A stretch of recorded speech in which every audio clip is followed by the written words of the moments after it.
Salamat sa lahat po.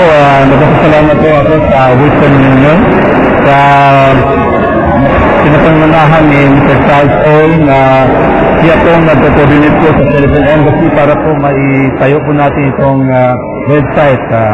At saka po sa ating web designer si George Osorio at saka si Leo Bautista po yung photographer. Itong website na ito ay ito sa isang pinaka-mimiti po sa ating mga kababayan po dito sa Qatar na magkakaroon ng website ang embassy. Nung una akong dumating po dito, ito po isang napansin ko at saka binibigyan kong talagang tutok na magkakaroon ng website. So itong website na tinatayo po ng Philippine Embassy ay magbigay ng information po kung ano po yung mga servisyo ng Philippine Embassy. Nandito po yung lahat-lahat ng mga servisyo. At saka po yung mga important contact details, emergency number sa Polo OWA, sa Assistance to Nationals, nandoon po ngayon sa website.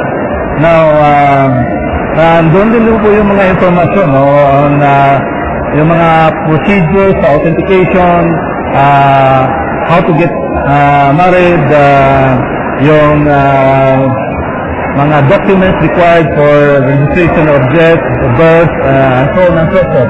So, yung lahat po mga informasyon. At saka po, informasyon din po sa mga nangyayari po sa embassy at sa Pilipinas. Nandoon po rin sa website natin, i-feature po natin.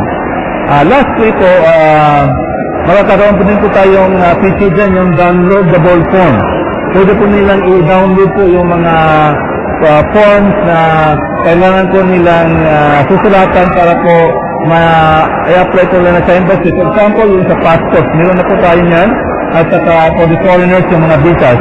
Later on, magkakaroon din tayo ng iba pang mga downloadable forms sa embassy at saka sa Polo OWA.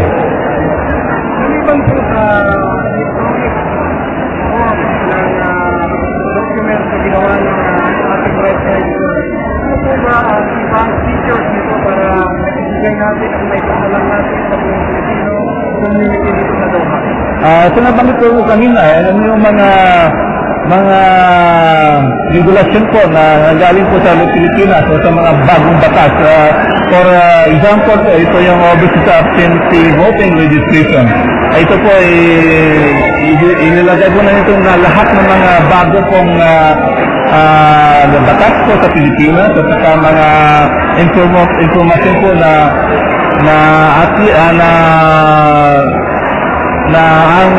ang overseas Filipino workers kailangan malaman po nila. Nandun po yun ilalagay po natin sa website. Ambassador, hindi po ba natin banggitin ang website natin ng Philippine Embassy? Meron po tayong web designer, administrator po yan. From time to time, i-improve po natin yung features po sa ating website. Ano po yung ating website? www.embassy-qatar.org. Ito pong interview ay sa pamamagitan po ito ng Balikan Show at nagpapasalamat kami, Ambassador, dahil sa inyong napakagandang layunin sa paggawa nitong website natin. Kailan po ito mag-uumpisa, Ambassador? Actually, nag-uumpisa na yan. Pwede na i-access sa mga kababayan po natin.